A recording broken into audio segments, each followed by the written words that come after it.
A flash of lightning split the sky as Carson Hale barreled down the winding gravel road, rain hammering his windshield like a barrage of steel pellets. His knuckles ached, white on the steering wheel, when headlights swept past a lone figure in military fatigue clutching a small girl whose soaked hoodie clung to her trembling shoulders. Without a second thought, Carson slammed the brakes, sending a spray of mud across the cab.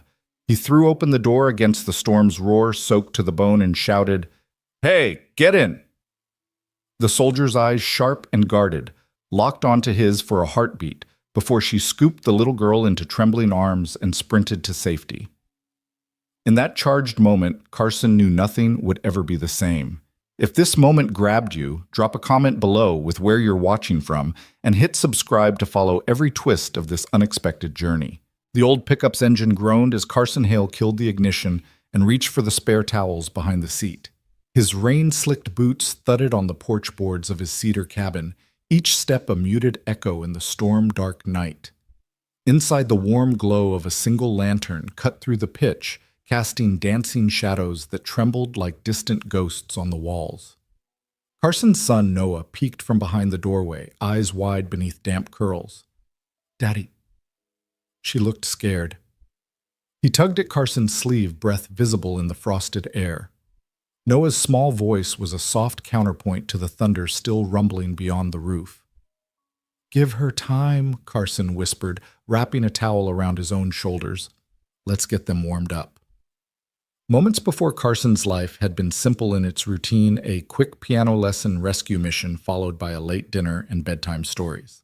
But when he'd seen the soldier and her daughter stranded on the roadside, arms clutched together against the wind, instinct had overridden caution.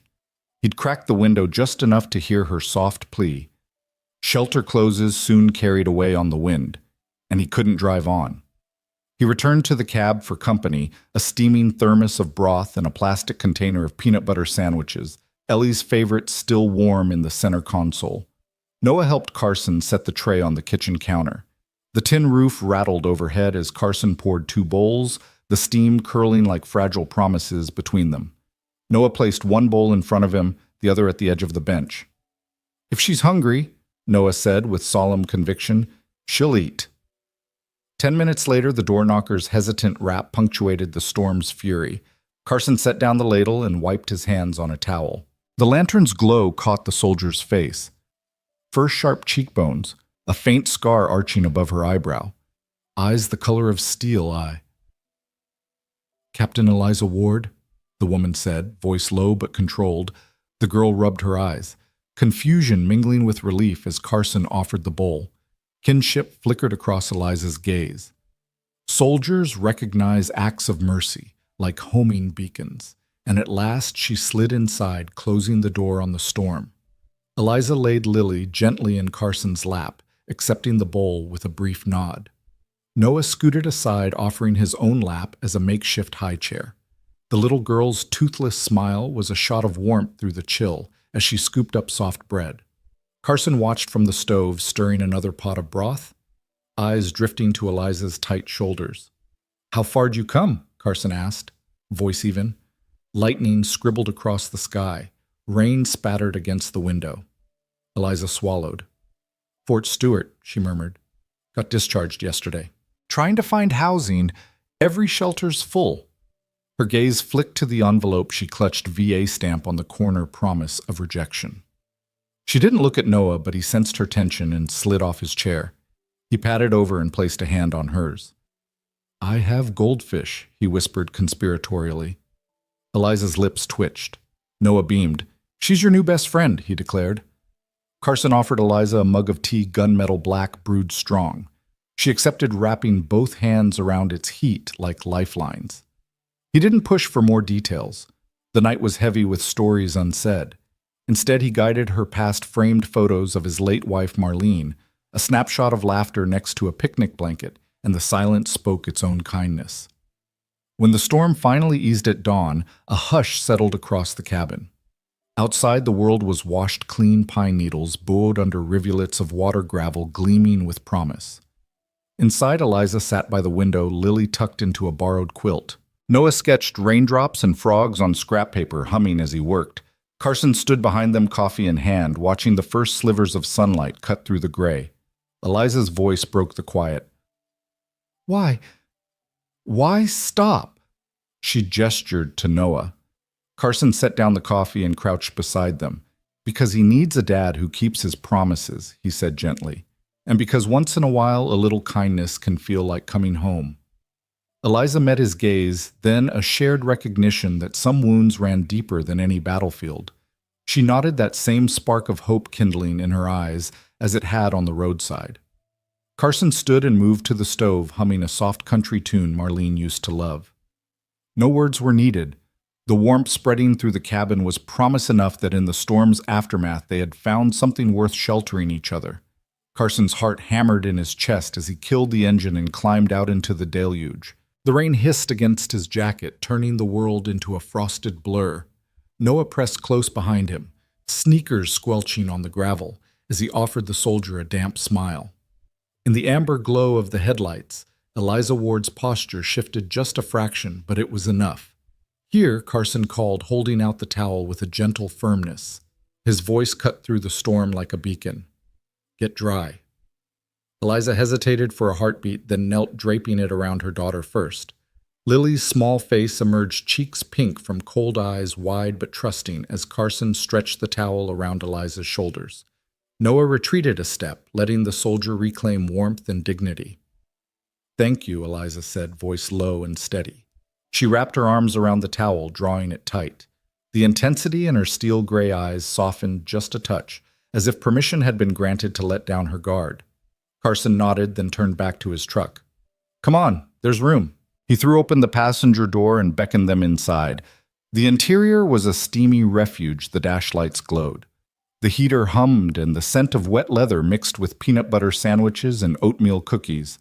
Lily clambered in first, settling into the booster seat as Noah buckled her in with surprising care. Eliza hesitated, scanning the road behind them, the shuddering silence of the storm. Then she slid into the seat beside Carson, her uniform still heavy waterlogged, as if she carried the storm on her person. And you are Carson? Asked, pulling the door shut against the wind. Captain Eliza Ward, she replied, voice controlled. Her gaze flicked to Noah. And this is my daughter Lily. He offered a curt nod, glancing in the rearview mirror. Noah Hale, the boy said, flashing a grin. I'm 10. That makes me your expert snack provider. Lily sniffled, then cracked a shy smile. Thank you, she whispered, reaching for a goldfish cracker that Noah handed her. Carson returned his attention to the storm. The windshield wipers slapped tirelessly, carving arcs through the rain. Cabin's not far, just past Sycamore Ridge. You'll be warm soon. Eliza leaned back, her reflection fragmented by shifting water. She began, then swallowed. Thank you for stopping. He glanced at her, jaw set. A woman and child in the rain didn't hesitate. He tapped the steering wheel. You'd do the same for me. Her eyes softened in the mirror. I hope so. The truck lurched forward as Carson shifted into gear. The road plunged into darkness, flanked by pine trees bowed under the downpour. Lightning flickered through the canopy, illuminating frantic branches like skeletal hands. Noah, clutching a soggy teddy bear, pointed out the window. Look. Fireflies. Carson followed his gaze.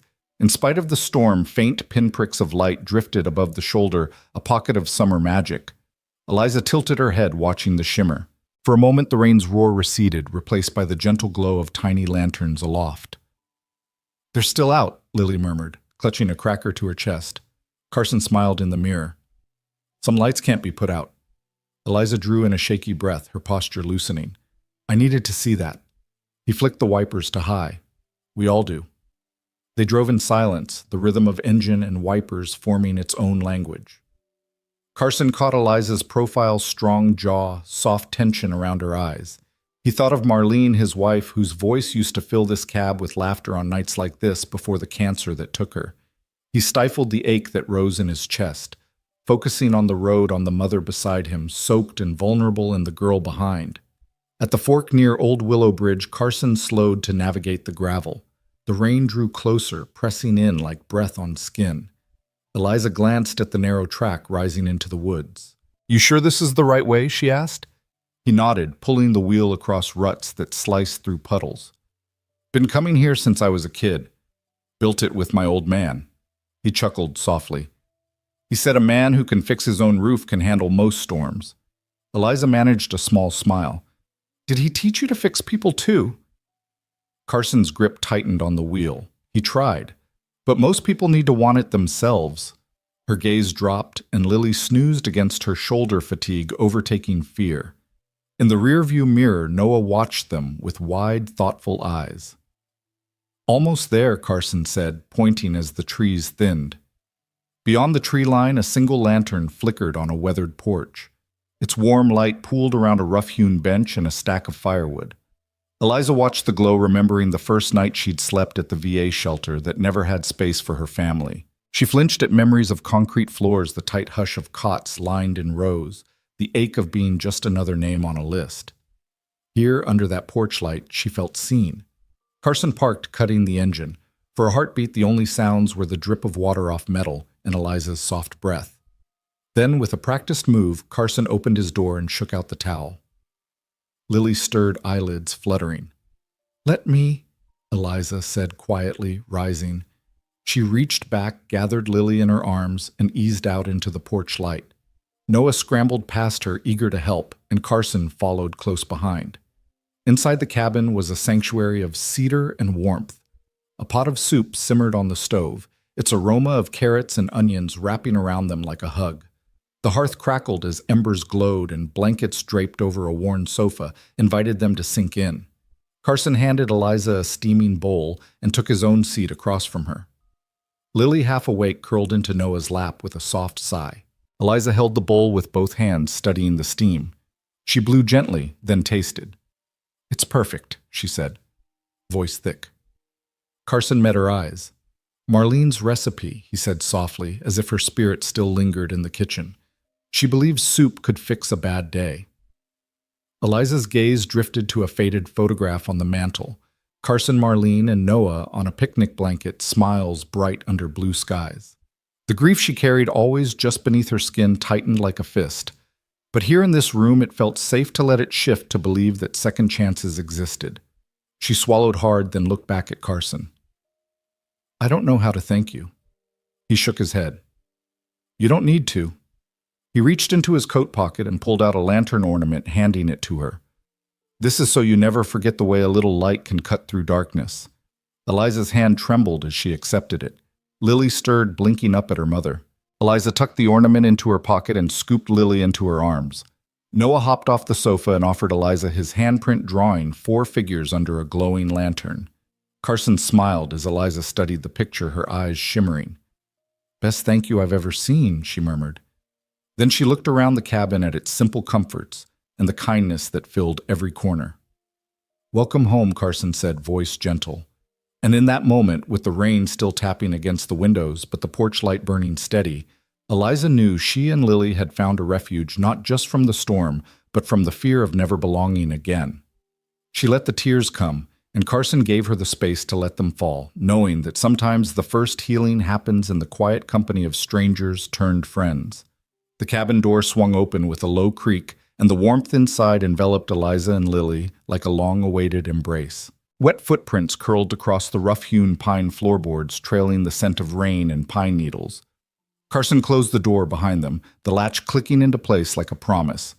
He handed Eliza a thick woolen blanket, and she draped it around her shoulders, her fingers brushing over damp fabric that now felt safe against her skin. Noah, already settled on the couch, jumped up to place a steaming mug of broth in Eliza's hands.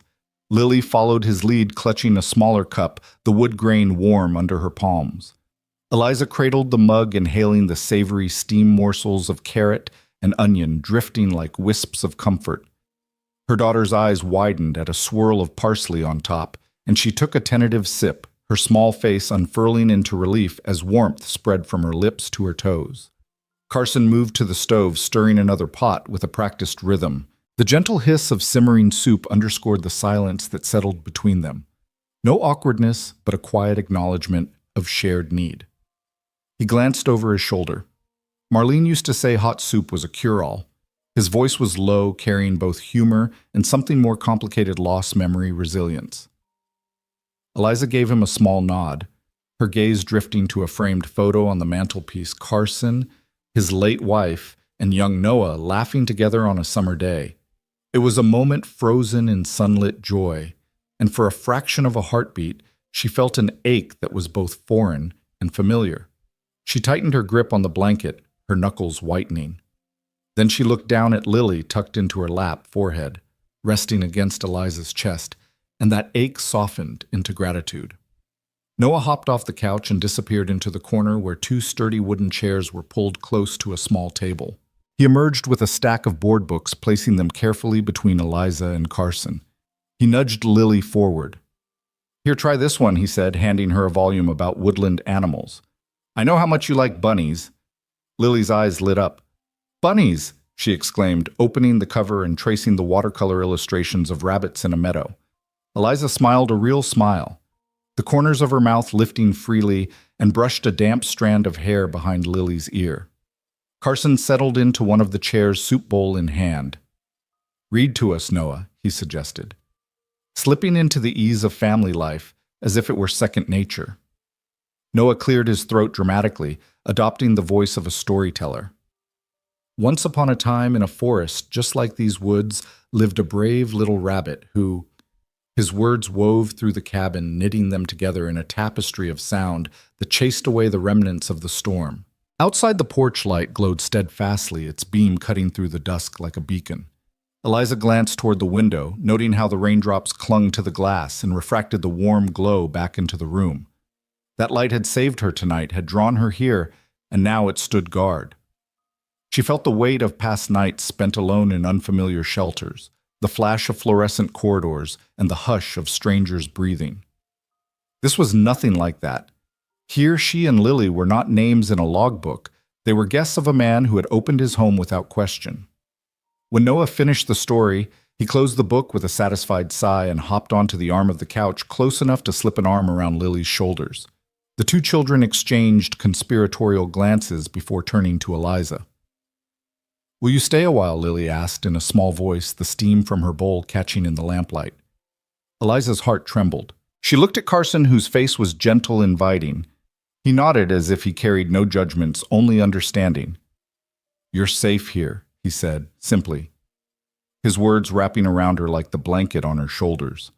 That night the storm raged beyond the walls of Cedar Hollow cabin, but inside a different storm was breaking, one of walls and defenses. Eliza lay on the pull-out sofa-turned bed in the guest room, Lily tucked beneath a soft quilt.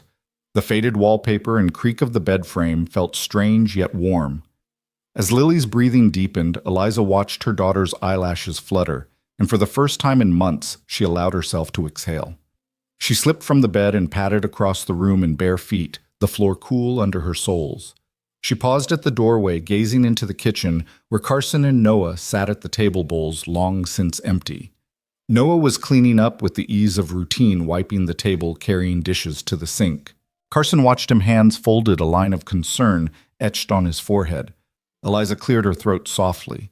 Carson looked up, offering her a tired smile. "That was a great story," she said, her voice catching. He gestured to a chair. "Sit," he invited. She perched on the edge, the chair's seat cold beneath her. "Thank you," she whispered, tracking a spot on the floor. "For tonight, for everything." Carson leaned forward, his expression open. "We've all been through storms," he said. "Some just come in the shape of rain, and some in the shape of loss." His glance drifted to a small magnet on the fridge, a lantern with the words, "Keep the light on." "No matter what, this light stays on." Eliza nodded, tears glistening at the edge of her vision. "I haven't felt safe in so long," she admitted. "Not since—" She swallowed hard. "Not since I left the army."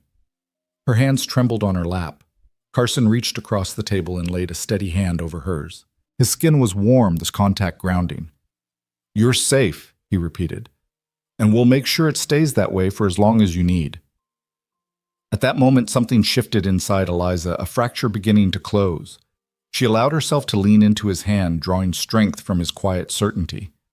Outside, the storm began to subside. Rain softened to a gentle patter, as though the world recognized the peace inside the cabin and chose not to disturb it.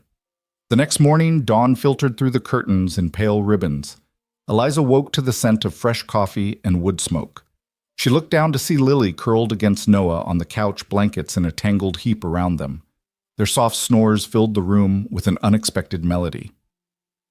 Eliza rose, slipping into clothes dried by the stove's warmth, and padded into the kitchen.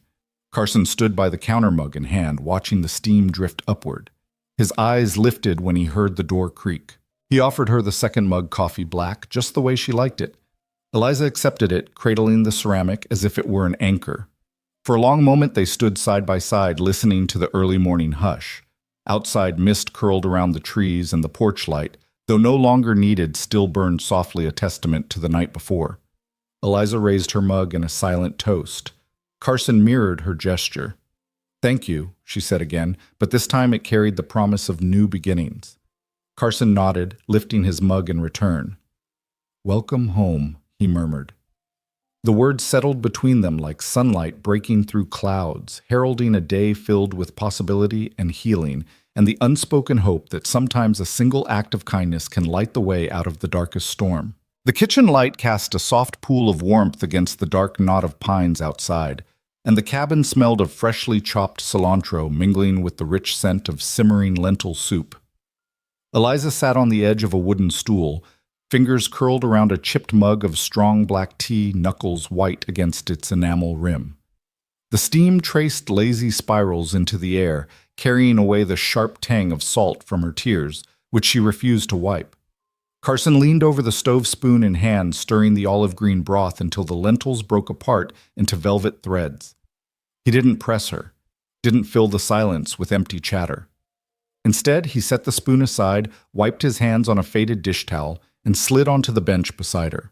The offset glow of the single lantern revealed the fine lines around his eyes, patient, weathered, gentle.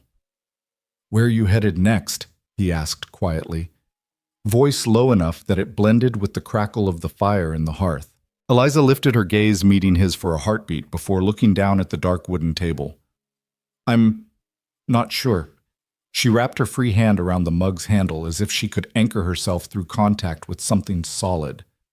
Discharged. The word felt foreign on her tongue, like an echo of a life she could no longer claim. "They let me go this morning. No permanent quarters, no stash of benefits yet, just this." She gestured to the duffel bag at her feet, its canvas frayed at the seams, and a stack of bills I can't afford to let slide. Carson's eyes softened. He reached across and folded his hand over hers, warm against her cold palm. "Those bills," he said, "they come due, whether the world's falling apart or not." His voice carried an unspoken truth, one he knew too well. "I've been there." Eliza's throat tightened.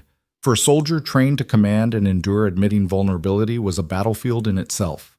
Yet here, in the quiet glow of this cabin, she felt the walls around her heart loosen.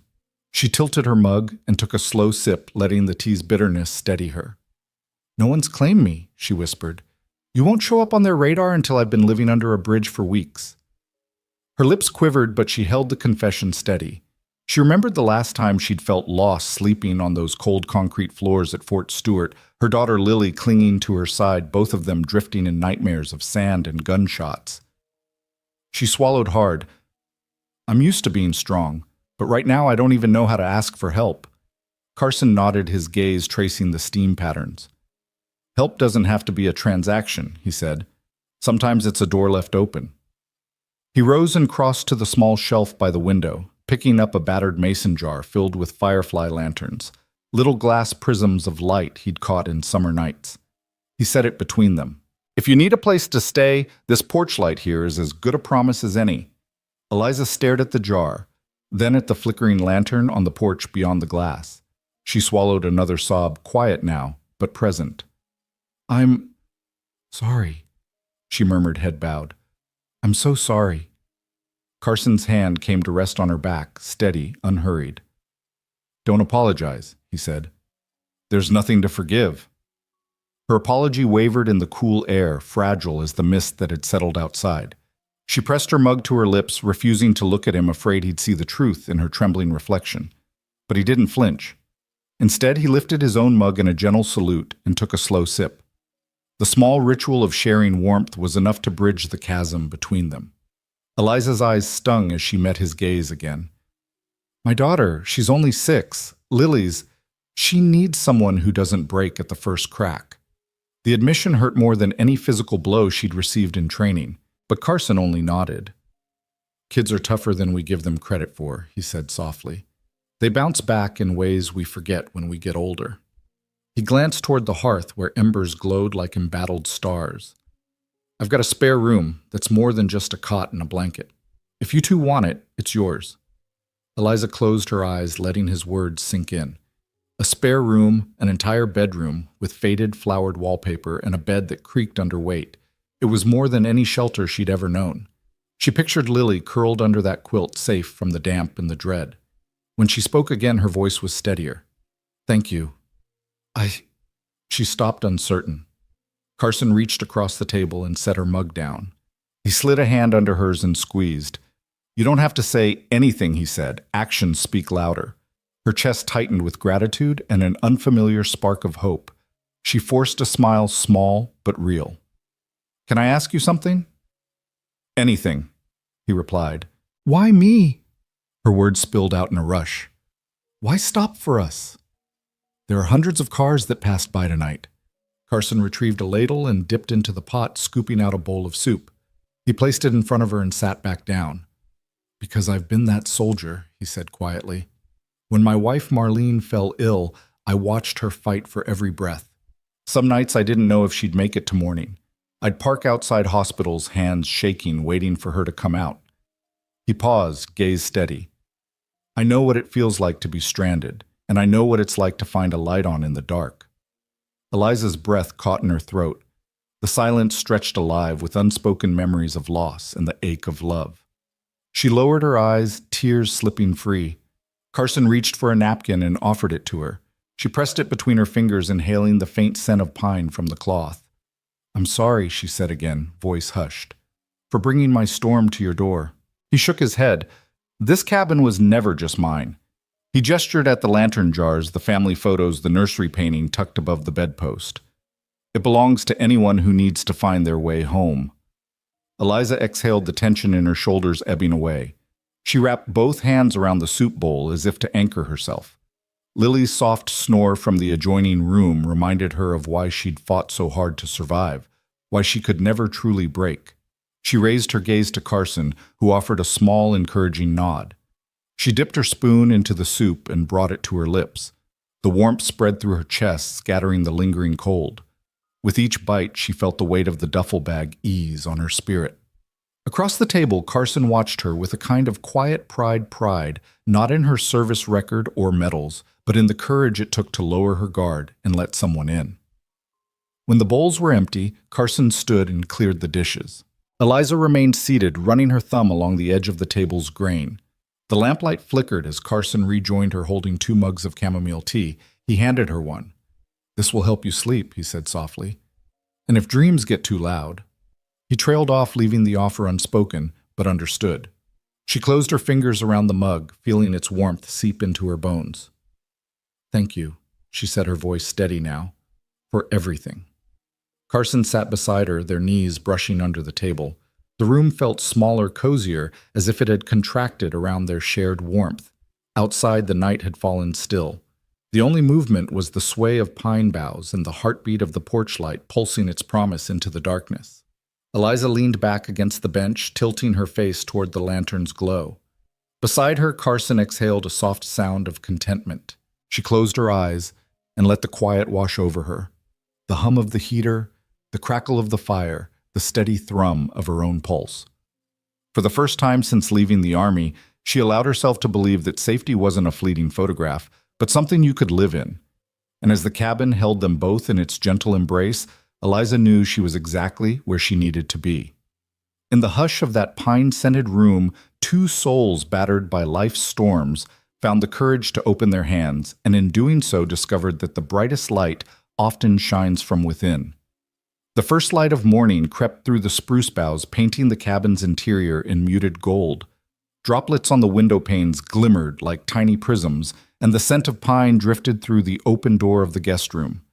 Eliza lingered in the threshold, wrapped in the soft quilt that had smelled of cedar and lavender the night before. Across the kitchen, Carson moved with familiar ease, filling the French press with coffee grounds and pouring in hot water. The hiss of steam rose from the carafe, and he set it down with a soft clink, brushing his bangs from his forehead as though waking from a dream. He glanced over his shoulder and caught sight of Eliza standing framed by dawn's fragile glow. In one movement, he lifted 2 mugs, thick ceramic, 1 hand's worth of warmth, and offered her one. Coffee strong enough to wake ghosts, he said, his lips quirked with teasing comfort. The steam swirled between them, a silent bridge. Her hand trembled as she took the mug, fingers curling around it. "Thank you." Her voice came in a whisper as if she were afraid to break the morning's hush. He watched her shoulders ease, saw the small exhale that followed. He set a second mug on the counter for himself, then reached for the pour-over kettle to fill it. "Did you sleep at all?" he asked, voice gentle enough to carry across the wooden floorboards. He didn't need to peer into her eyes to see the question there. The quilt clutched around her shoulders spoke of nights spent half awake, the shadows of memory stirring under her skin. Eliza lowered her gaze to the patterned mug, the dull swirl of coffee inside catching the light. She sipped, letting the bitterness ripple down her throat before answering. Better than recent weeks, she admitted, voice wavering. She raised the mug in a tentative toast, meeting his eyes over the rim. "Better than I dared hope." Carson nodded, stirring his own drink with a measured swirl. In the corner of the room through the arch, into the living area, 2 small figures huddled over coloring books on the rug. Lily flitted between shades of pink and purple, dotting her page with flowers that looked almost real. Noah bent close to his paper-drawing cats that seemed to giggle with crooked smiles. Every so often one nudged the other, and their laughter tinkled like chimes in an autumn breeze. "Kids are tougher than we think," Carson said, quietly, watching his son's earnest grin as Lily attempted to teach him how to draw whiskers. He set his mug on the countertop and leaned back against the cabinet, taking in the tableau children who had known fear, who had found laughter again in a stranger's cabin under drowsy morning light. Eliza moved forward and placed her mug beside his. The 2 of them looked at the children as if discovering them for the first time. In Lily's bright eyes and Noah's earnest chatter, she saw proof that life could bloom even where sorrow had taken root. She felt a tug at her heart, tender and insistent, and for a moment the distance between soldier and civilian dissolved. Carson reached out and tucked a damp strand of hair behind Eliza's ear. His fingers hovered for a second before settling against her temple warmth, against chill skin. "They remind me why we do this," he said. "Why we keep the light on." Eliza blinked and swallowed the sensation of his touch, more startling than the roar of gunfire ever had been. "I never thought I'd find a place like this," she murmured, glancing at the lantern on the porch that had guided her here. "Not after—" Her voice faltered, the past creeping in like an unwelcome guest. He stepped closer, closing the space between them without rushing. "It's been 1 year today," he said softly, tone neither accusing nor mournful, merely factual. "Since Marlene passed."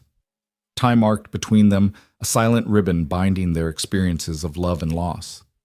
Eliza set her mug down and folded her arms, leaning into the warmth of the wooden wall behind her. She felt the weight of shared grief settle around them, 2 people who knew the stakes of holding on and the fear of letting go. "I'm sorry," she said again, but this time the words carried empathy instead of guilt. "I didn't mean to—" Carson lifted a hand to halt her apology. "No apologies," he said, voice firm with compassion. "We remember because we loved. That's not something to regret." Eliza closed her eyes and inhaled the scent of coffee and pine, grounding her. When she opened them, she saw in his gaze an understanding unspoken that memory could hurt, but it also had the power to heal when shared. A crash of giggles drifted from the living room as Noah tossed a handful of crayons at Lily. He won a delighted shriek in response, and the sound echoed off the logs like a celebration. Eliza smiled, and Carson's own lips curved in relief. He crossed the floor toward the children, and Eliza followed, tracing his steps, as if every footfall were a promise. Noah looked up and offered her a crayon sunshine yellow, and Lily pointed to a half-drawn sun in her sketchbook. Eliza knelt beside them, tucking her mug safely on the hearth's edge, and picked up the crayon.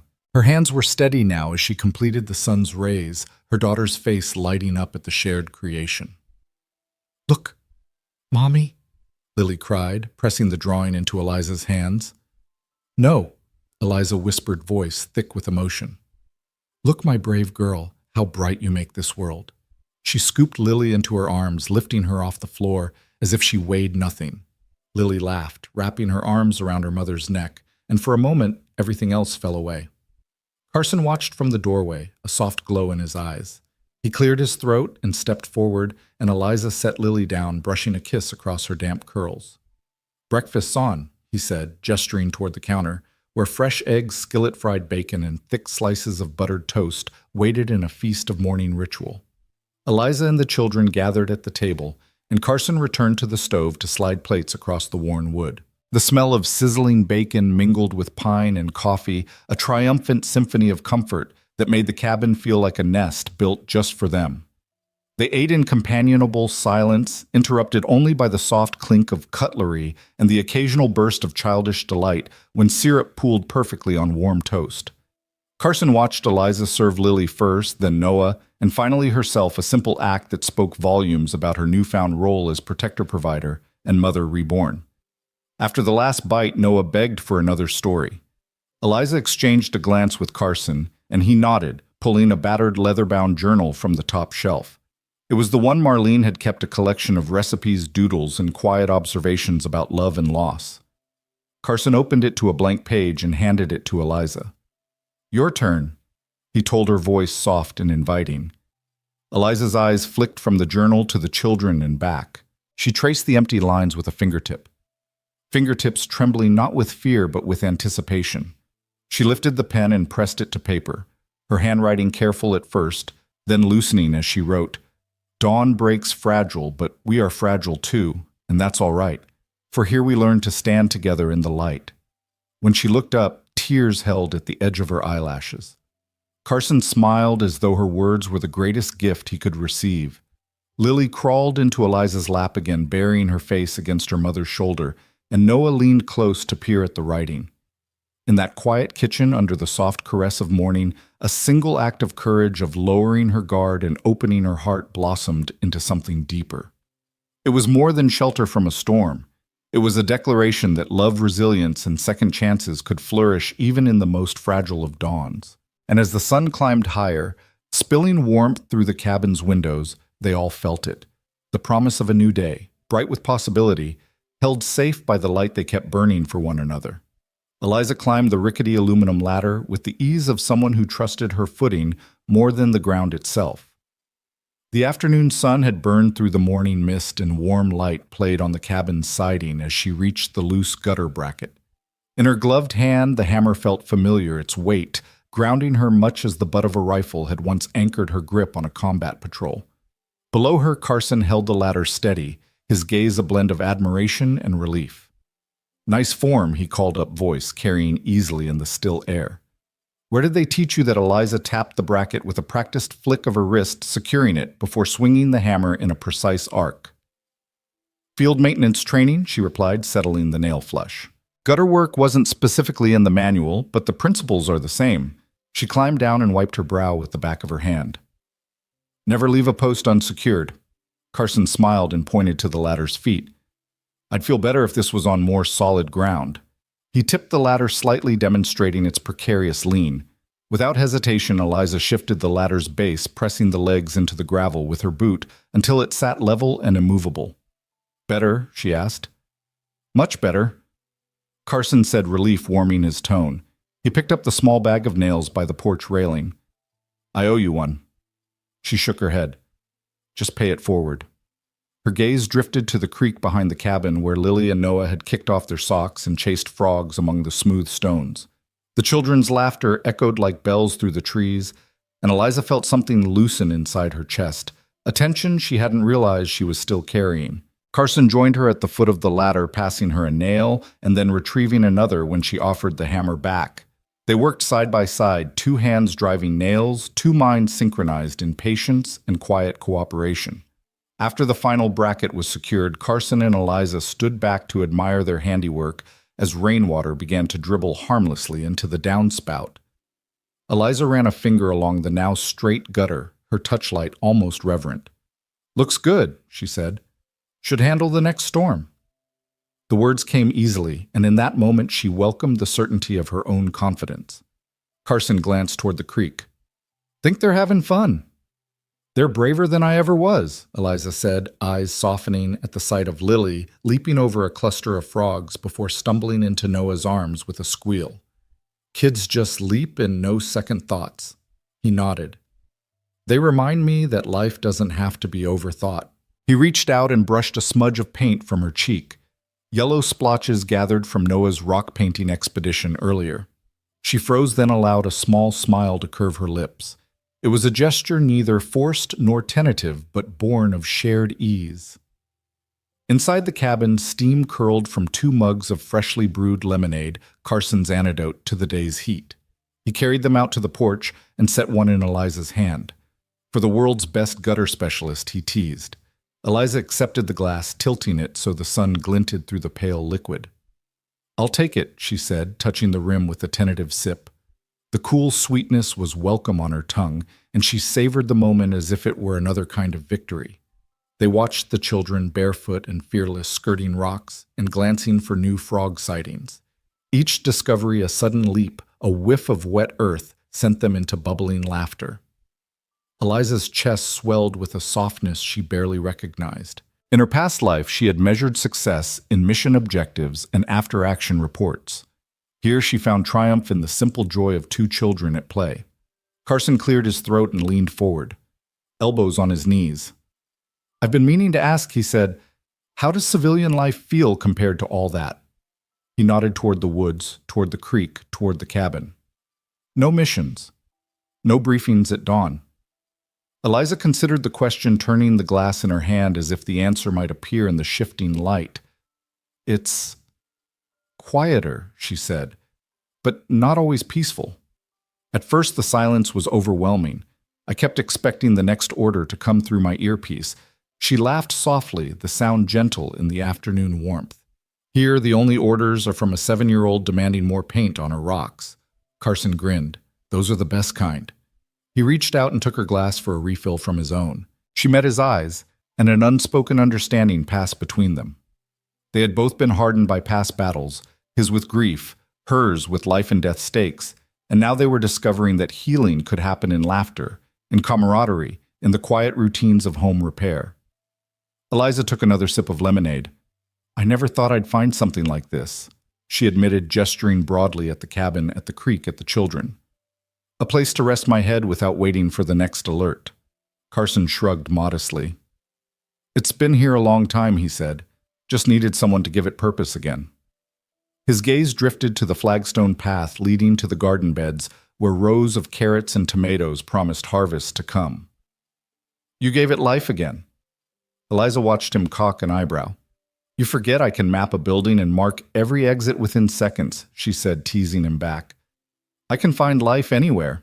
He laughed, a deep sound that rolled over the pond of her new trust. I'll hold you to that, he said, but his tone was warm with gratitude rather than challenge. They lingered on the porch, sipping their drinks and listening to the creek's steady murmur. As the afternoon waned, the children's energy waned too. Lily trudged back toward the cabin, socks reclaimed and shoes in hand, while Noah carried a frog gently in an overturned bucket to show his mother. Eliza rose to help him place the bucket on the porch, then knelt to let the frog hop free back into the grass. Go find your sister, she told the little amphibian as it bounded away. She straightened, catching Carson's eye with bright happiness.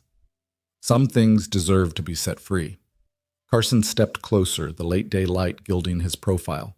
You're learning fast, he remarked. Eliza smiled, warmth swelling in her chest. I had a good teacher. She glanced at his hands, still faintly stained with rust from the gutter nails. And a good partner. They collapsed onto the porch swing together, the gentle creak matching the rhythm of falling dusk. Carson draped a throw blanket over their knees, a gesture that felt as natural as breathing. The air cooled and the first fireflies emerged, tiny sparks hovering over the garden like living lanterns. Eliza rested her head on Carson's shoulder, watching the glow of frogs and fireflies as if they were old friends. Thank you, she murmured, leaning into him, for trusting me with your home. He shifted so he could kiss the top of her head. Thank you for trusting me, he replied, with your story and with Lily. He paused. With your heart. Her breath caught at the words, the unguarded confession resonating through her. In that moment, she understood that trust, like a gutter, mended and straightened, held the promise of shelter, and that building it, one nail at a time, created something far stronger than she had ever dared hope. They remained on the porch until the sky deepened into indigo, the children's laughter replaced by their soft snores within. The cabin stood firm against night's approach, its lights glowing steadfast, a testament to the quiet work of two people forging home together. The Cedar Ridge Farmers Market was a riot of color and warmth against the late summer sun. Wooden stalls overflowed with crimson tomatoes, pale peaches, and bouquets of sunflowers that nodded like cheerful sentinels. Carson led Eliza by the hand along the packed dirt paths, weaving through neighbors, greeting each other with familiar nods. The air smelled of cinnamon-spiced cider, fresh-baked bread, and the earthy tang of just-harvested herbs. Lily trailed behind them, her laughter chiming as she chased a cluster of butterflies that flitted among the flower petals.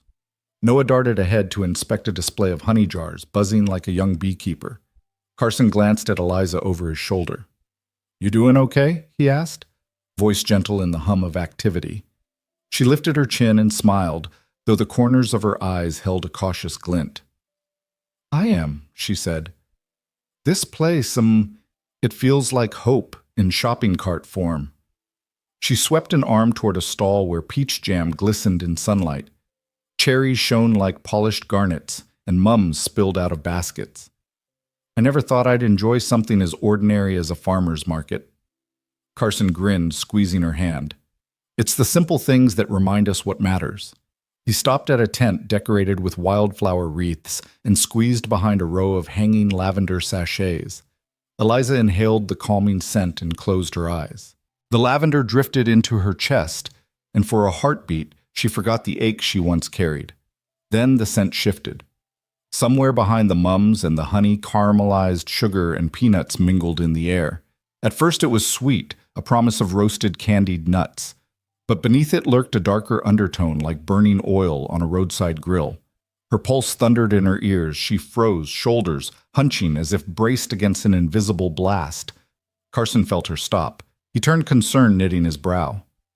"Eliza." Her breath shuddered, and she looked around, eyes wide. "Peanuts," she whispered. I have to sit down." He guided her to a nearby bench, vowing silently to himself never to take her hand for granted again.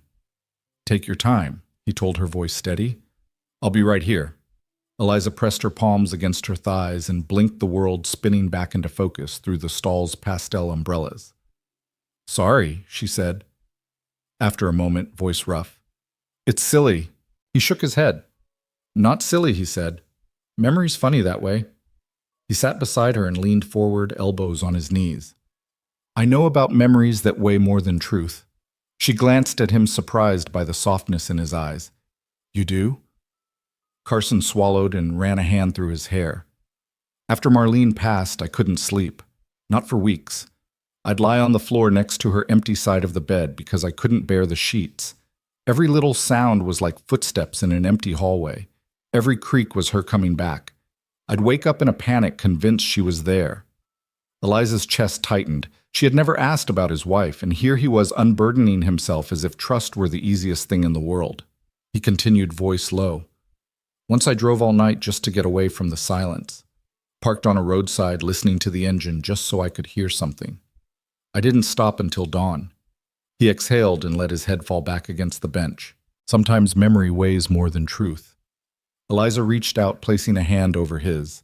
His skin was warm, and she felt the tremor of emotion under his fingertips. "I'm sorry," she said softly. "That sounds unbearable." He lifted his head and looked at her. "It was. But surviving taught me that grief can't be outdriven or outworked. You learn to carry it with you." He offered her a small, rueful smile. "You said it yourself, kids are tougher than we think." "So are we." Eliza nodded, blinking back tears. "You're right." She drew in a ragged breath and let it go. The market's bustle resumed around them, the clink of mason jars, the hum of conversation, the jangle of a stray guitar from a busker tucked in the corner. The world felt large and welcoming again. Carson stood and offered her his hand. "Feel better?" he asked. She took it, rising with a new steadiness. "Yes," she said. "Thank you." He led her back onto the main path, and they paused at a stand where a woman offered samples of spiced apple cider. Eliza took one, the warmth of cinnamon and clove sliding sweetly across her tongue. She closed her eyes and tilted her face to the sun, letting the apple's brightness chase away the shadow of her memory. Lily and Noah reappeared, each clutching a small paper bag of kettle corn. Lily held out her treat to Eliza. "Here, Mommy," she said, voice full of pride. "It's your favorite." Eliza accepted a handful of sugar-dusted popcorn, each kernel popping with a gentle crack. She nibbled one, and the sugary crunch grounded her in the present. Carson watched her, a thoughtful expression on his face. "You know," he said, "this place, it's like a living memory book. All the good ones, at least." He gestured to a line of old friends chatting by a pie contest table, to the musicians' call and response, with the crowd to a pair of elderly men haggling over the price of garden-grown zucchinis. "People bring the best of themselves here." Eliza smiled, meeting his eyes. "I think I'm starting to feel that too." She dipped her hand into Noah's bag and popped another piece of kettle corn in her mouth. "It's nice to be part of something that's ordinary." He nodded, and together they wound deeper into the market, past a display of hand-carved wooden bowls to a stall selling fresh mozzarella. The woman behind the counter offered them a sample drizzled with honey, and Eliza's eyes lit up at the creamy bite. She glanced at Carson. "You have to try this." He tasted it, his eyebrows rising. "That's incredible." They lingered there, savoring mozzarella and jam, sharing bites of peaches and sips of iced tea. The day stretched before them, a canvas of simple joys and quiet triumphs. By mid-afternoon, their arms were laden with sacks of peaches, jars of jam, and a bouquet of daisies. As the sun dipped low, they made their way back to the cabin, the weight of their bounty a comforting reminder of the day's generosity. Lily marched ahead, humming a tune she'd picked up from the busker, while Noah chattered about building a castle in the creek with his mother and Lily. Eliza paused at the porch light, placing her bags down. She ran a hand over the painted lamp, its warm glow already mirroring the sunset. Carson knelt beside her, gathering the children in a close hug. Eliza closed her eyes, breathing in the scent of peaches and daisies and homecoming. He stood and held her gaze. "You did good today," he said softly. She rested her forehead against his chest and nodded. "So did you." Together they carried their market treasures inside, where the kitchen table waited empty, but for the promise of a home-cooked meal made from ingredients they'd hand-picked. As the cabin door closed on the last light of dusk, Eliza felt the embers of her past grow quieter, replaced by the steady warmth of belonging. And in that gentle twilight, she knew that sometimes healing came, not in battles won or medals earned, but in the soft glow of a porch light, in the simple act of sharing popcorn under a summer sky. Eliza sank onto the edge of the guest room bed, the last of the day's light streaming through the window and catching the faded floral pattern of the quilt where she sat. Her fingers trembled as she unfolded the thin official-looking envelope and removed the crisp letter inside. The government seal stared back at her, pale and indifferent. She traced the words with her thumb.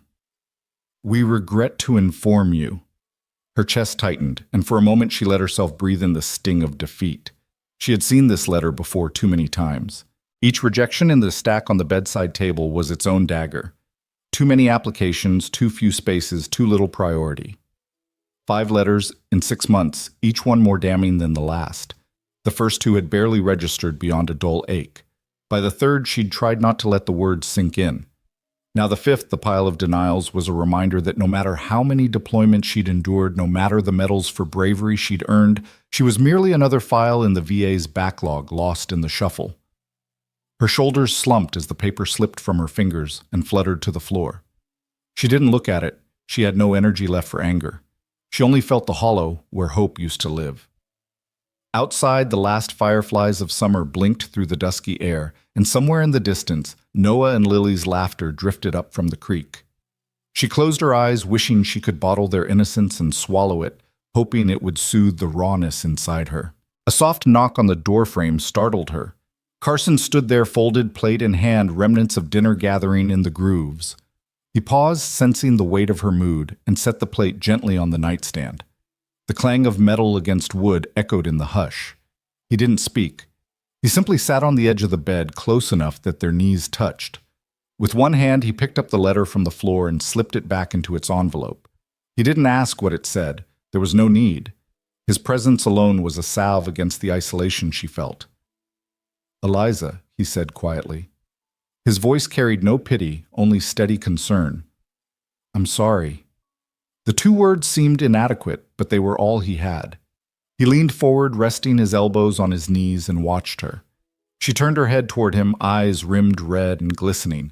"It's just, every time I think I've done enough, I hit another wall," she confessed. She tugged at the collar of her shirt as though wishing to strip away the symbols of rank that now felt meaningless. "I spent 13 years in the Army. I faced down mortar fire and improvised explosives and came home with my daughter's smile waiting for me. But I can't get a roof over our heads. I can't even get someone to answer a phone." Carson reached out and took her hand, squeezing it gently. His thumb traced slow circles over her knuckles. "You faced worse," he reminded her softly. "You're still here. You're still standing." He paused, then cleared his throat. "I know that doesn't fix this letter, but I want you to know you're not alone in it." Tears bubbled up again and Eliza closed her eyes, tasting salt and sorrow. She let her head fall back against the pillows and exhaled a shaky breath. Her voice cracked. "I thought it would be different for me. I thought service meant something." The raw confession trembled in the space between them. Carson shifted, rising smoothly to his feet. He crossed to the small dresser and retrieved a narrow tin box stamped with Carson's initials. He set the box on her nightstand and clicked it open. Inside lay a stack of Carlson Station postcards embossed with the local pioneer scene alongside fountain pen stamps and half-used sheets of stationery. Eliza frowned confusion mingling with curiosity. He knelt beside her again and removed a postcard, sliding it across to her. On the paper's blank side, he had written a single line. "I've seen what you've given up to serve. You deserve to be seen now." His handwriting was familiar, steady, unhurried, full of care. She traced the words with her fingertip, the ink imprint pressing into her skin. Carson met her gaze. "You've fought for this country. Now let me fight for you." He lifted a fresh pen and held it out. "Write back. Tell them what they're missing. I'll mail it tomorrow." Eliza's breath caught. She looked down at the postcard as if seeing it for the first time. The idea of writing another letter felt tiring, like running into a storm armed with nothing but a candle. But looking into Carson's unwavering sight, she felt something she hadn't allowed herself in a long time possibility. Maybe she could protest. Maybe she could insist.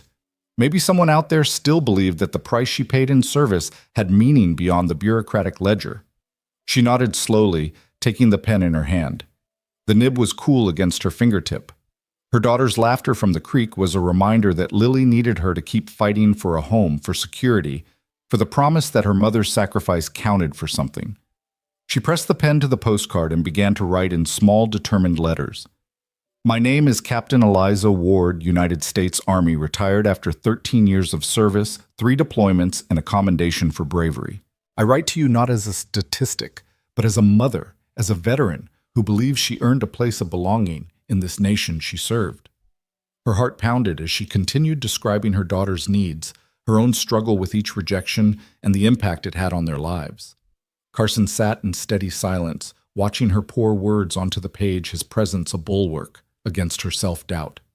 Occasionally he slid her a tissue or refilled her cup of chamomile tea, his gestures quiet but essential.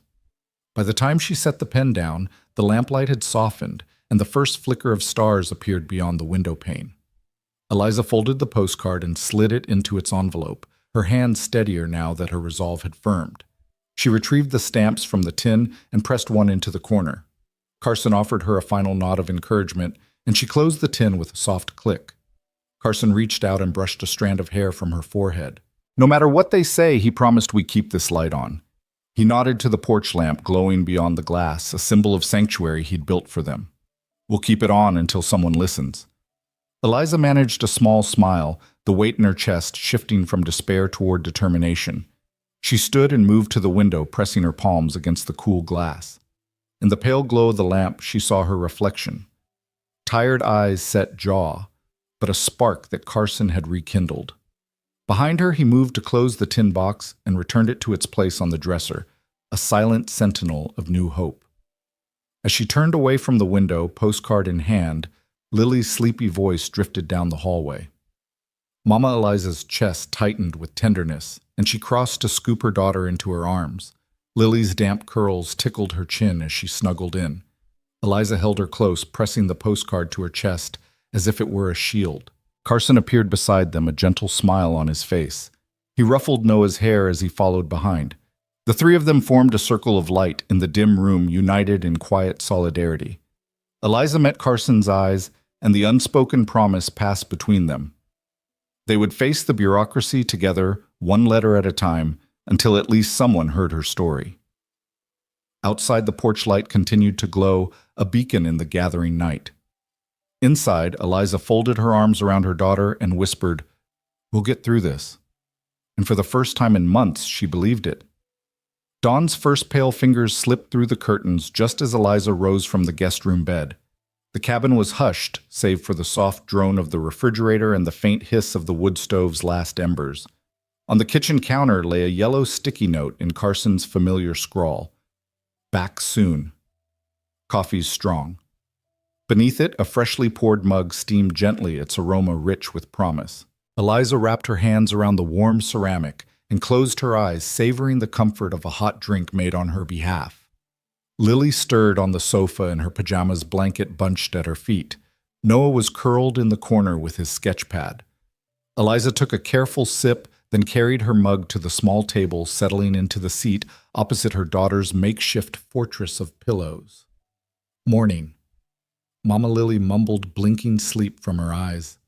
"Good morning, sweetheart," Eliza replied, brushing a damp strand of hair from Lily's cheek before taking another sip. She let the coffee chase away the last dregs of fatigue, and in its warmth she felt the stirrings of determination she hadn't known she still possessed. Noah looked up from his drawing of the cabin under the porch light. "It smells good," he said, pointing at her mug. Eliza smiled. Carson's secret roast, she teased, lifting the cup for Noah to sniff. Special blend guaranteed to wake ghosts. He laughed softly, and Lily pushed off her blanket to climb into Eliza's lap. Eliza stroked Lily's hair, her eyes drifting to the sticky note. Something about Carson's quiet support, the way he didn't demand thanks or explanations, filled her with gratitude stronger than any words. Halfway through her second cup, Carson reappeared in the doorway, groceries cradled in one arm and a slim stack of stamped envelopes in the other. He looked as though he'd wrestled the market and bureaucracy both before arriving here. His eyes brightened when he saw them gathered at the table. "You two look cozy," he said, setting down paper sacks of fresh fruit, eggs, and a loaf of crusty bread. "Found everything we needed." And he tapped the letters against the countertop. "These came too." Eliza sat up straighter, heart fluttering. She gathered the envelopes in her hands, turning them over to read the seals, one addressed to the mayor's office, another to the VA regional liaison, and a third simply labeled Community Support. She looked at Carson. "I did this," he said, offering her a reassuring smile. "Wrote out the details, your service record, your situation. Stamped and ready, you don't have to fight alone." Tears pricked her eyes. She realized that kindness wasn't just opening her door in a storm. It was action advocacy, a tangible promise that she mattered. Her throat thick with emotion, she reached across the table to squeeze his hand. "Thank you," she whispered. He nodded, brushing off her gratitude with a humble shrug. "Just keep the light on," he said, glancing at the lamp on the porch that he never let go dark. "Someone will notice." Lily hopped down and clambered onto Carson's lap, reaching into one of the grocery bags. He produced a small carton of berries, popping a handful into Lily's waiting hands. Noah poured juice into glasses. The kitchen hummed with quiet life, the morning sun glinting off the enamelware. Once the children were fed and Carson had brewed a fresh pot of coffee for himself, Eliza sat with the letters in front of her. She traced her finger along his neat handwriting, reading and rereading his notes about waiting lists, transitional housing, and community advocacy. Each sentence carried the weight of his belief in her. Carson washed his hands at the sink and dried them on a towel. "When you're ready, we can mail these. I'll walk them down to the post office, get them on today's route." He paused, watching her gather the envelopes. "Or if you'd like to bring in the paperwork yourself, I can stay here with the kids." Eliza considered the offer and shook her head. "I want to do it," she said firmly. but I'd like you to come with me just in case. She gave him a playful look that undercut the seriousness of her words. I could use a co-pilot. He smiled, and together they gathered the letters and clipped them neatly into his coat pocket. Lily raced ahead to find shoes. Noah grabbed a sketch bag, and Eliza tucked the last envelope into her own pocket. At the post office, the line moved slowly, neighbors chatting in gentle tones about the weather and the upcoming county fair. Carson stood by Eliza's side, his presence a silent shield against embarrassment or doubt. When her turn came, Eliza placed the 3 letters on the counter, voice steady as she explained that these needed special handling, please and thank you. The clerk nodded with a warm understanding and affixed the postage. Outside, Eliza breathed deeply, the crisp air filling her lungs with hope. Carson wrapped an arm around her shoulders. One step at a time, he said. Eliza nodded, watching the mail carrier wheel the letters away. Each one felt like a spark sent into the world. Small flames that might light someone else's dark corner. One step, she agreed. Back at the cabin, they unloaded the groceries together. Eliza arranged the fruit in a bowl, its vivid colors a reminder that life could still burst forth in unexpected ways. Carson set the bread on the table and poured them each a second cup of coffee. He handed her the mug, and she accepted it with a soft smile. They sat side by side, sipping in companionable silence, the children's laughter drifting in from the creek behind the cabin. Eliza felt perhaps for the first time in months, truly seen not as a file number or a broken veteran, but as someone worth fighting for. She lifted her mug in a quiet toast. To the light we keep on, she said, glancing at the small lamp flickering by the porch window. Carson clinked his mug against hers. And to the people who keep it burning. Eliza settled back in her chair, heart full. The path forward might still be uncertain. The letters might go unanswered. The waiting list might not move, but she no longer faced that prospect alone. She had a partner in kindness, someone whose every action said she belonged. As the afternoon sun slanted through the windows, she watched Carson unpack milk and eggs, his efficient movements a testament to a life of care for others. Eliza closed her eyes and let the moment wash over her, the scent of pine, the murmur of the creek, the taste of strong coffee, and the knowledge that tomorrow and the next day they would face whatever came together. In the gentle quiet of Cedar Hollow cabin, she found herself believing once more that sometimes the brightest light is not the one waiting at home for you, but the one you ignite when you decide to keep going and to help someone else do the same. Eliza pressed the 2 crisp pages of her orders against the kitchen counter, the words blurring at the edges as adrenaline coursed through her veins. The early afternoon sun streamed through the window, casting stiff shadows over the family photo on the fridge. Lily's small arm wrapped around Carson's waist, Noah grinning beside them. She inhaled the familiar scent of pine and simmering soup, the comfort of Cedar Hollow's routine, colliding with the thrill of purpose pulsing in her blood. Carson looked up from chopping carrots, his knife slicing through orange rounds with quiet precision. He noticed the tremor in Eliza's hand as she held the papers, then set the cutting board aside. "What is it?" he asked gently, stepping closer. She laid the orders flat and smoothed them with a fingertip. "Colorado," she said, voice trembling. 6 weeks. Trauma training for new recruits. They want me to lead." The words sounded unbelievable, each syllable carrying the weight of duty she'd spent years honing. Carson's brow furrowed as he reached out and folded the papers in half. "That's amazing," he said, meeting her gaze with pride shining in his eyes. "It's exactly what you've trained for." Her chest tightened. "I know." She ran a hand through damp hair, then tucked a loose strand behind her ear. "But it's 6 weeks away from home. From Lily. From you." Her voice cracked on the last word. She placed a hand against her belly, imagining how Lily's laughter would fade without her mother's voice nearby. Carson crossed the short distance and took her hands in his. He gently guided her to the worn wooden table where they had mailed her letters of advocacy weeks before. Outside, the front porch lamp glowed even in daylight, a symbol of sanctuary he'd promised. She felt safe there, but fear wriggled in her gut like a restless snake. "I won't ask you to stay," he said softly, thumb brushing her knuckles. His voice held a solemn vow. "But I'll wait." She closed her eyes, leaning into his steadiness. The kitchen faded away, no clatter of dishes, no hiss of the wood stove. Only Carson's heartbeat reverberated through her chest. She could stay a quiet life of farmhouse chores, children's laughter, and porch-side tea, or she could return to the front lines of healing, applying her battlefield-honed skills to guide others through trauma. Lily's footsteps padded into the room, bare feet thudding against the floor. She climbed onto Carson's lap and wrapped her arms around his neck. "Mommy?" she asked, tilting her head as though sensing the tension. Her wide eyes searched Eliza's unspoken questions, glittering in their depths. Eliza knelt and stroked Lily's damp curls. "Something's come up at work," she said gently, forcing calm into her tone. "They need me to help people who've been through very hard things." Lily's brow furrowed. "Do you have to go?" she whispered. Eliza swallowed. "They want me to, sweetheart."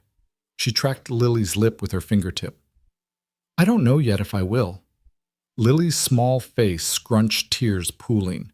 Carson pulled her closer, murmuring reassurance. Eliza felt her heart splinter, each piece fracturing between loyalty to her new family here and her lifelong oath to serve. An ache rose in her chest as she remembered the faces of wounded soldiers she'd helped on base, the haunted eyes of men and women who trembled at midnight, who flinched at sudden noises, who carried their battlefield scars like funeral shrouds. Colorado's program offered a chance to guide them to pass on the resilience she'd forged over 3 deployments. Duty called to her like a flare in the dark. Yet here in this cabin, Lily's yawning puddle of jelly beans' mouth awaited her bedtime story. Noah needed his mother's help with algebra homework, his earlier attempts at fractions gathering magnets on the fridge. And Carson read her every mood in the slope of her shoulders, the crease of her brow. He'd built this home with hope and action. His silent vigil for her had proven kindness could be more than a gesture. Carson stood sweeping Lily into his arms and carrying her to the table. He reached into his pocket and produced a postcard, one he'd drawn himself, of the cabin's porch light lantern jar atop the railing. He slid it across to Eliza. "No matter where you go," he said, eyes steady, "this light will be here for you." Eliza's throat constricted. She picked up the postcard, feeling the rough texture under her fingers. She traced the painted lantern, recalling the glow that had guided her through the storm months ago. That light had shown her a path to healing both for herself and for Lily. She inhaled slowly, mind weighing both worlds, the call to duty in the Rockies, and the laughter echoing in these wooden walls. For a moment, time stilled only the hum of distant cicadas, and the whisper of pine needles trembling in the breeze reached her ears. "I need to talk to them," she said, finally. Voice low but resolute. "Not just accept or decline. I need to explain, to find out if weekends housing for Lily or something flexible exists." She looked at Carson. "I want to do this, but not at the cost of losing us." Carson's expression softened relief mingling with pride. "That's all I ask," he replied.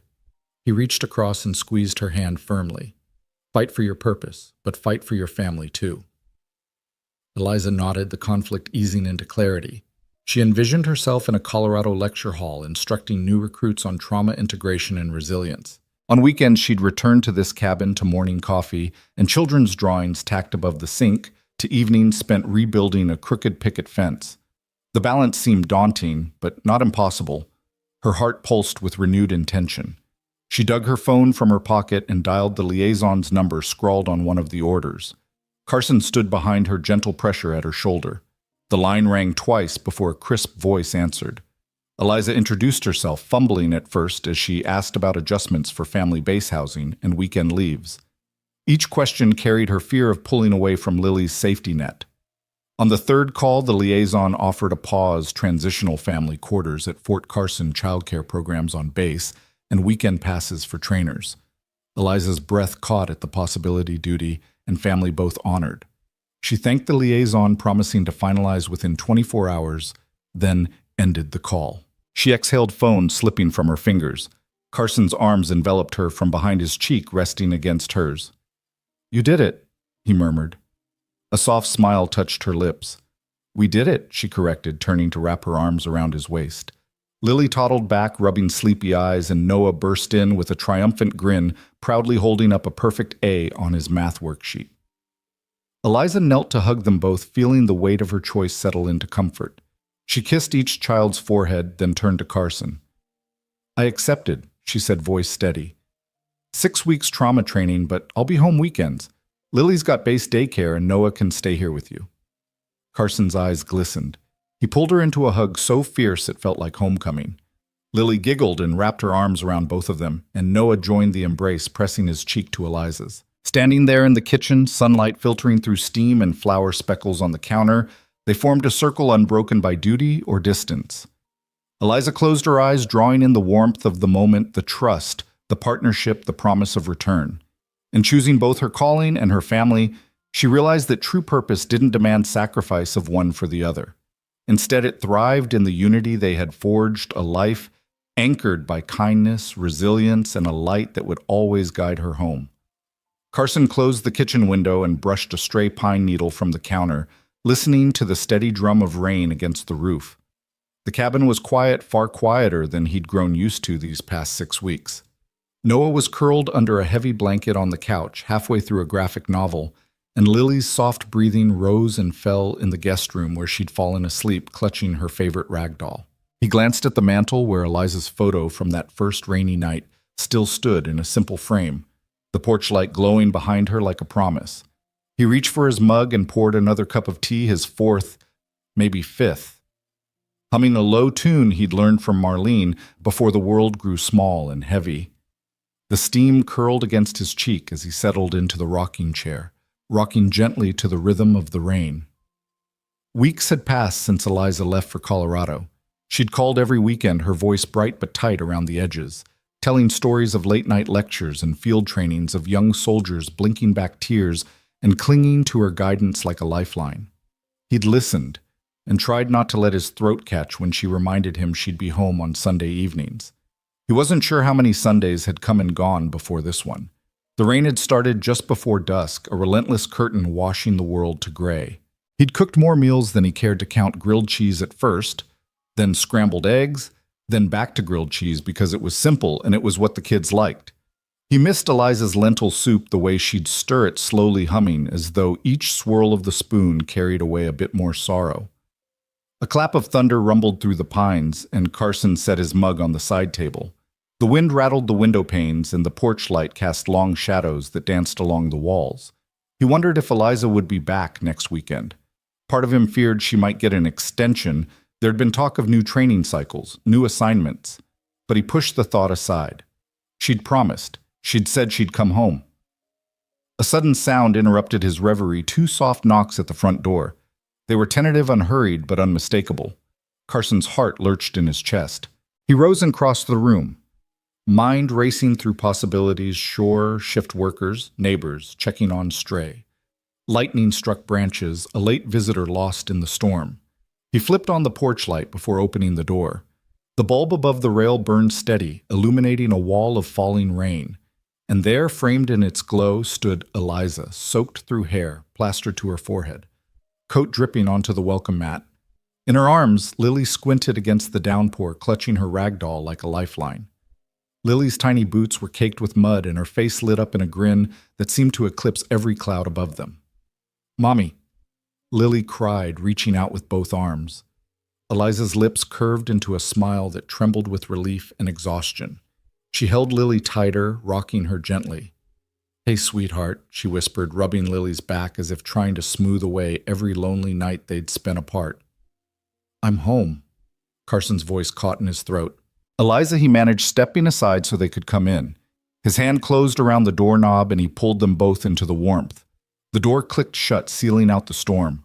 Eliza's arms slipped around his waist, and Lily burrowed into his chest, giggling as she shook drops of rain from her doll's head. Noah appeared behind them, eyes wide with disbelief. "Mom," he asked, voice reedy with hope. He then broke into a grin and dashed forward, tackling Eliza in a flurry of hugging arms and scattered papers. Eliza laughed, breathless, as both children clung to her, tumbled to the floor, and gushed with a million questions all at once.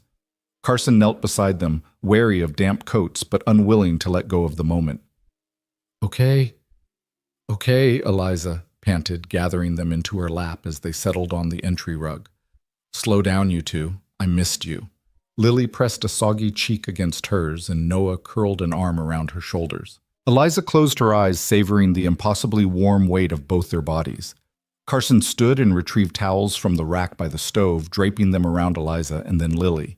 Steam rose from Lily's damp pigtails as she wriggled free and darted toward the living room.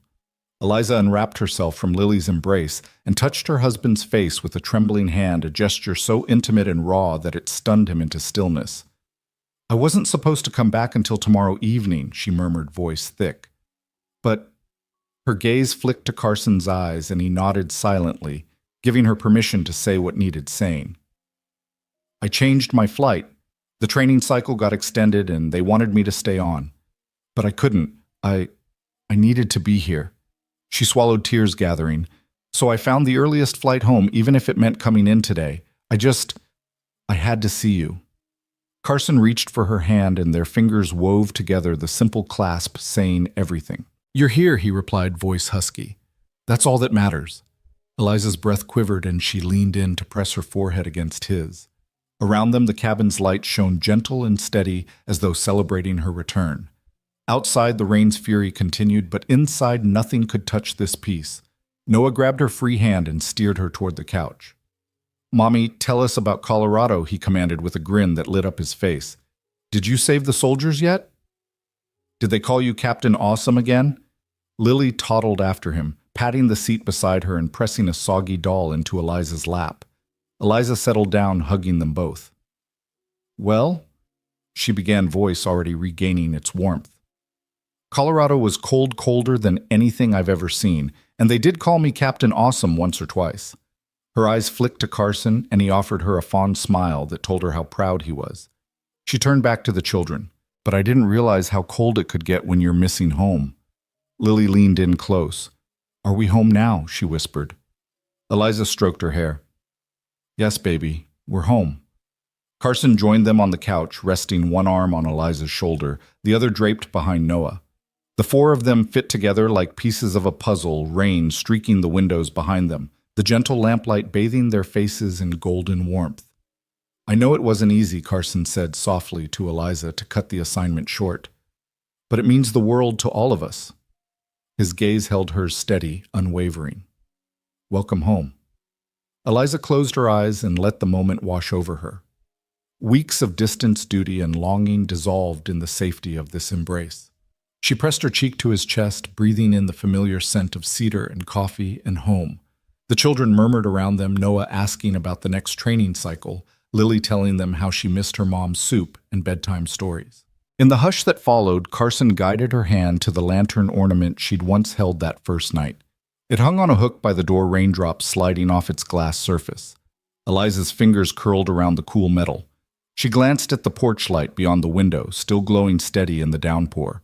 They sat that way for a long time, watching the rain, listening to the children's whispers. No grand speeches were needed, no orchestrated reunion required. The simple act of her knock, 2 soft taps, had summoned them all back together. In that moment, Eliza knew that duty and family could both hold her heart, that coming home might be the bravest choice she ever made. When the children finally drifted off to talk of pancakes and painting rocks, Eliza and Carson rose and carried them to bed, tucking them in with gentle kisses. Back in the living room, they sank into the couch again, exhaustion and joy mingling in their bones. Carson reached for Eliza's hand. "We've been through a lot," he said, voice low, "but we're still here, still together." Eliza leaned into him, heart full. "More than together," she replied. "We're home." Outside, the rain tapered to a soft murmur. Inside, the porch light shone on an unwavering sentinel of the love that had brought them back. And as they sat side by side, the world outside fell away, leaving only the warmth of home and the promise of every tomorrow spent together. The first hints of spring softened the air around Cedar Hollow cabin crocuses, pushing through damp soil robins trilling from the pine tops, and a gentle breeze stirring the flagged tulips by the fence. Early one Saturday morning, Eliza slipped into her Cedar Ridge Emergency Services uniform, navy windbreaker sturdy boots, and paused at the mirror to tuck her damp ponytail into its proper place. She glanced at the framed photo on the dresser herself, in fatigues, Lily and Noah grinning at her side, the porch light glowing behind them. It felt like a lifetime ago that she'd climbed into Carson's truck in the storm, wondering if kindness was enough to save her. Now kindness had become action as well as promise. Downstairs, the smell of frying bacon mingled with the pine-scented draft drifting under the door. Carson was already at the stove flipping bacon with ease and humming a tune Marlene had once played on vinyl. Noah sat at the table, knees tucked under his chin, sketching a design for their new project. Lily chased a bright blue butterfly across the flagstone patio, laughter trailing like ribbons behind her. Eliza joined Carson by the stove. He handed her a plate piled with eggs and bacon. "Thought you'd like a proper breakfast before we get to work," he said, wiping his hands on a towel. His tone held the promise of partnership that had carried them through every storm. She kissed his cheek and settled at the table, listening to the soft slap of bacon against her plate. Noah set down his pencil and pushed his sketch toward her. "Here's the plan," he said, pointing at the drawing of a tall post with a lantern on top. "We'll put the promises here." Lily returned, clutching a handful of daisies. She perched on the bench and beamed. "For me," she asked, plucking petals one by one. Eliza nodded, tearing off a strip of waterproof paper from the roll Carson had tucked in his back pocket. "Every promise deserves its own parchment." She smiled at the sight of her children, resilient, hopeful, and ready to build something that would outlast any storm. Out in the backyard, the morning sun carved patterns through the pines, lighting the dewy grass like a field of jewels. Carson carried the long wooden post that would become their promise post. It was one he'd milled himself sturdy and straight, a testament to both craftsmanship and care. Eliza held the base as he rammed it into the ground, gravel crunching beneath his boots. Noah and Lily watched from a distance, their excitement humming in the air. Once the post stood secure, Carson retrieved the lantern they'd used on the first night Eliza arrived. He clipped it atop the post, its glass panes catching the sun and scattering prismatic light across the yard. "Just like the porch," Eliza murmured, reaching up to touch the lantern. "A beacon for home." Carson stepped back, offering her the roll of paper and a set of markers. "Let's start with you," he said. Eliza held a paper against the post, the breeze fluttering its edge. She uncapped a black marker and paused, drawing in a breath. The words she wrote were simple but carried the weight of every choice she'd made. "I promise not to run when love grows quiet. I will stay even when it's hard." She tied the paper around the post with a piece of twine and stepped back, letting the promise flutter in the breeze. Noah ran forward and claimed the next paper. He wrote in bold, uneven letters, "I promise to build forts that keep everyone safe." He made sure to include his trademark flourish, a tiny doodle of a flag atop a fortress, and wound the paper around the post, grinning when Eliza and Carson applauded. Lily followed her paper, barely large enough for her scrawl, "I promise to pick flowers for everyone." She tied her vow under Noah's, then skipped backward, proud of the wild bouquet of daisies she'd plucked earlier, leaving them in a small cluster at the post's base. Carson took the next turn, writing steady, thoughtful words. "I promise to keep the light on and my arms open for all who need shelter." He tied his paper above Eliza's, the lantern's glow already shining through the message. As they worked, the children darted around collecting rocks and arranging them in a circle at the post's foot. Eliza watched them, her heart full. The promise post was more than a craft project. It was the physical embodiment of all they'd weathered together, from storms and rejections to uprootings and reunions. When the last paper was tied, they stood in a quiet circle, the early morning warmth wrapping around them. The lantern above caught the breeze and swung gently, sending flickers of sunlight across their faces. Eliza stepped forward and touched the post, tracing the promises with her fingertip. She felt the rough grain of the wood, the smooth slickness of marker on paper, and the steady resolve that had brought them here. Carson slipped an arm around her shoulders, and she leaned into him. "Look at that," he said, voice soft. "We built something that'll stand through wind and rain." Eliza nodded, her gaze drifting from the post to the cabin's porch light in the distance. It too gleamed steady in the morning. "Just like the porch," she whispered. "Nothing fancy, just a light." Noah tugged at Eliza's sleeve. "Mommy, can we add more promises later?" he asked, excitement dancing in his eyes. "Absolutely," she replied, ruffling his hair. "We'll add one every spring." Lily skipped forward, holding out a daisy. "I picked this promise flower," she said, pressing it into Eliza's hand. Eliza tucked the daisy behind Lily's ear and swept both children into a hug. "The best promise flower," she murmured. Carson watched them, a smile playing across his lips. "Family," he said, gesturing to the post, the lantern, and the circle of promises. That's our greatest promise. They lingered in the yard, the children trailing behind them like small shadows pointing out ladybugs on leaves and whispering plans for next spring's additions. Eliza and Carson walked hand in hand to the porch, the promise post standing sentinel behind them. The porch light, though unlit in the bright sun, seemed to resonate with the energy of their vows, steady and unwavering. Inside the warmth of home awaited the scent of scrambled eggs lingering in the kitchen, the hush of summer radio playing softly, and the promise of backyard adventures to come. Eliza paused at the doorway, turning back to the post. The waterproof papers fluttered each vow, a testament to their journey from strangers under a storm to a family bound by light and promise. She brushed a stray strand of hair behind her ear and stepped inside as Lily and Noah chased each other around the table, laughter ricocheting off the walls. Carson closed the door behind her, his hand lingering on hers in silent affirmation. That evening, as dusk painted the sky in lavender and rose, the family stepped outside again. They gathered by the promise post, its papers now illuminated by the newly lit lantern. The glow was soft but resolute, carving a pool of amber light in the growing twilight. Eliza Carson. Noah and Lily stood together, faces upturned, watching the fluttering promises sway gently in the dusk. In that moment, Eliza realized that kindness, resilience, and second chances weren't grand gestures. They were the humble power of a light kept on the steady construction of trust, nail by nail, and the quiet vows spoken in morning dew. Under the porch light and the promise post, they discovered that love once rooted in simple acts of shelter could bloom like wildflowers, bright and unassuming in a garden of their own making.